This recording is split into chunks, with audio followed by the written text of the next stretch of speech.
हमें अपनी लाइफ कभी कभी बर्डन जैसी फील होती है और इसका इकलौता कारण है हमारा सुबह से शाम तक कैपेसिटी से ज्यादा काम करते रहना। फिर भले ही वो 8 घंटे ऑफिस में काम करना हो या 4 घंटे ऑफिस से घर और घर से ऑफिस ट्रैवल करना हो या फिर घर के छोटे मोटे काम करना या प्रॉब्लम सॉल्व करना हो। अगर हम कभी हिम्मत करके थोड़ा समय अपने लिए निकाल भी लेते हैं तो काम का इतना प्रेशर बढ़ जाता है कि हमें ओवर टाइम करके उसे पूरा करना पड़ता है। लेकिन ऐसा क्यों है? क्या सच में हमें दिन भर में इतना काम करने की जरूरत है? क्या सच में हमारी लाइफ एक बर्डन बन चुकी है? तो दोस्तों ऐसा बिल्कुल नहीं है। हमें सिर्फ फील हो रहा है कि हमारी लाइफ एक बर्डन बनती जा रही है। दिन भर के सभी कामों को इक्वली इंपॉर्टेंस देना इस फीलिंग का इकलौता कारण है। इस फीलिंग को रोकने के लिए हमें हमारे दिन भर के कामों की एक लिस्ट बनानी है और फिर उन्हें इम्पोर्टेंस के हिसाब से 10 में से नंबर देने हैं। 10 और 9 वाले काम हमें किसी भी हालत में दिन खत्म होने से पहले करने ही है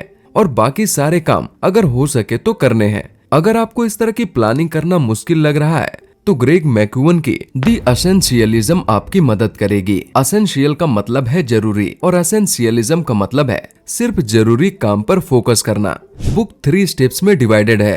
पहले स्टेप में हम दिन भर के कामों को इम्पोर्टेंस के हिसाब से अलग कर लेंगे। उसके बाद स्टेप 2 में हम जो काम इम्पोर्टेंट यानी एसेंशियल नहीं है उन्हें एलिमिनेट करना सीखेंगे और फिर लास्ट स्टेप में हम एसेंशियल कामों को इफर्टलेसली दिन भर में कैसे पूरा किया जाए ये देखेंगे। Stage 1 explore, sleep, protect the asset. दोस्तों इस दुनिया में योगदान देने के लिए हमारे पास सबसे बड़ा एसेट हम खुद हैं। अगर हम अपने आप में कम इन्वेस्ट करते हैं और इससे मेरा मतलब हमारे दिमाग, हमारे शरीर और हमारी आत्माओं से है तो हम उस टूल को नुकसान पहुंचाते हैं जिसकी हमें अपना बेस्ट योगदान देने के लिए जरूरत होती है। कुछ ऐसे लोग हैं जो कम घंटों की नींद पर जिंदा रह सकते हैं। उनमें से ज्यादातर लोग दिन भर थके होने के इतने आदी हो जाते हैं कि वो भूल गए हैं कि पूरी तरह से आराम करना असलियत में कैसा फील होता है। नॉन एसेंशियलिस्ट नींद को ऑलरेडी अल्ट्रा बिजी लाइफ पर एक बर्डन, वेस्ट ऑफ टाइम की तरह समझते हैं। उन्हें लगता है जो समय वो सोने में वेस्ट कर रहे हैं उस समय में वो कुछ प्रोडक्टिव कर सकते हैं। एस्केप। दोस्तों नींद और आराम पूरा होने के बाद अब हमें एक स्पेस टू एस्केप बनाना होगा। लेकिन ये होता क्या है? ये एक छोटा कमरा है जिसे जानबूझकर केवल 1 से 3 लोगों के बैठने के लिए डिजाइन किया गया है। ये विंडो लेस, साउंड प्रूफ और जानबूझकर डिस्ट्रैक्शन से मुक्त होता है। आपका इस कमरे में जाने का एकमात्र कारण सोचना है। सोचने और ध्यान केंद्रित करने के लिए जगह बनाकर हम अधिक स्पष्ट रूप से फोकस कर सकते हैं।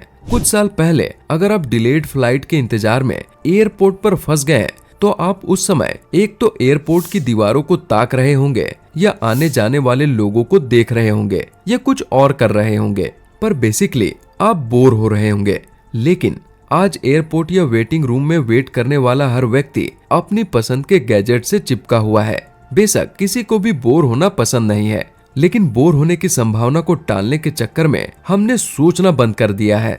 ग्रेग मैक्यूअन कहते हैं कि जितनी तेज और व्यस्त चीजें होती हैं, उतना ही हमें अपने शेड्यूल में सोचने का समय बनाने की जरूरत होती है और जितनी अधिक शोर वाली चीजें होती है उतनी ही अधिक हमें पीसफुल प्लेस बनाने की जरूरत होती है जिसमें हम वास्तव में ध्यान केंद्रित कर सके। लुक, अब अपने लिए स्पेस टू एस्केप बनाने के बाद एसेंशियल चीजों की तलाश करते समय हमेशा उन चीजों की तलाश करें जो लॉन्ग टर्म में लाभ पहुंचाए, न कि शॉर्ट टर्म में।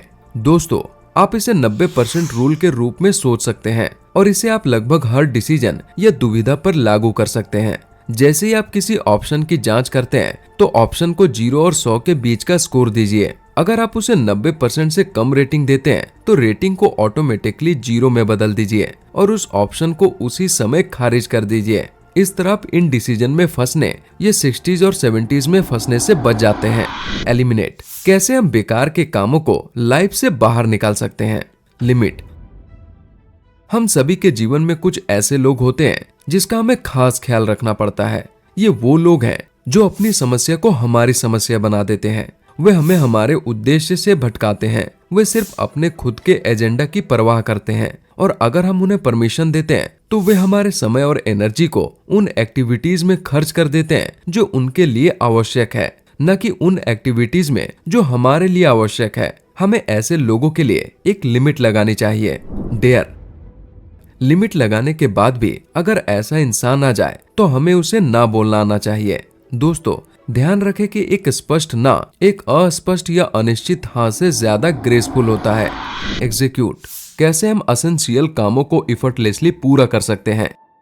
सारे कामों को स्टेज 1 में एक्सप्लोर करने के बाद और नॉन एसेंशियल चीजों को स्टेज 2 में लाइफ से बाहर निकालने के बाद अब इस फाइनल स्टेज में हम ये देखेंगे कि एसेंशियल कामों को कैसे एफर्टलेसली किया जाए। और एसेंशियल कामों को एफर्टलेसली पूरा करने के लिए आपका प्रेजेंट में जीना जरूरी है। फोकस। दोस्तों, क्या आपकी पास्ट की गलतियां आपके दिमाग में एक म्यूजिक प्लेयर की तरह नॉन स्टॉप रीप्ले पर बजती है? क्या आप भविष्य की चिंता में समय और एनर्जी बर्बाद कर रहे हैं? क्या आप उन चीजों के बारे में सोचने में अधिक समय बिताते हैं जिन्हें आप कंट्रोल नहीं कर सकते हैं? पिछली गलतियों को लेकर चिंतित रहना या आगे क्या हो सकता है इसके बारे में तनाव महसूस करना स्वाभाविक और मानवीय है। लेकिन फिर सवाल यह है कि प्रेजेंट मोमेंट में जीने के लिए क्या किया जाए। आइए जानते हैं how to be in the now. Present moment में जीने का मतलब है एक वक्त पर एक एक्टिविटी पर फोकस करना, लेकिन आप मल्टीटास्किंग कर सकते हैं। मल्टीटास्किंग और मल्टीफोकसिंग में फर्क होता है। आइए जानते हैं। दोस्तों, हम एक ही समय में आसानी से 2 काम कर सकते हैं, मतलब मल्टीटास्किंग, जैसे कि बर्तन धोना और रेडियो सुनना, खाना और बात करना, दोपहर के भोजन के लिए कहाँ जाना है इसके बारे में सोचते समय अपने डेस्क पर फैली गंदगी को साफ करना, टेलीविजन देखते समय मोबाइल पर मैसेज भेजना इत्यादि। हम जो नहीं कर सकते वो है एक ही समय में 2 चीजों पर ध्यान केंद्रित करना, यानी मल्टी फोकसिंग। मल्टीटास्किंग एसेंशियलिज्म का दुश्मन नहीं है, बल्कि एसेंशियलिज्म का दुश्मन है मल्टी फोकस करने का प्रयास करना। बफर। अब जब आप फोकस करना जान गए हैं तो अब आपको बफर को समझना होगा। किसी काम को करने से पहले अच्छी तरह प्रिपरेशन करिए। काम को पूरा करने के एस्टिमेटेड टाइम में 50% टाइम और जोड़ दीजिए। जैसे कि आपके हिसाब से काम 2 घंटे का है तो 3 घंटे लगेंगे, ये मानकर चलिए। प्रोग्रेस। हर दिन कुछ ऐसा करें जो आपको बेहतर कल के थोड़ा और करीब ले जाए। फ्लो। बाधाओं को दूर करने के लिए रूटीन सबसे पावरफुल टूल्स में से एक है। रूटीन के बिना नॉन एसेंशियल डिस्ट्रैक्शन का खिंचाव हम पर हावी हो जाएगा। लेकिन अगर हम एक ऐसी रूटीन बनाते हैं जो एसेंशियल चीजों को शामिल करती है तो हम उन्हें ऑटो पायलट पर एग्जीक्यूट करना शुरू कर देंगे।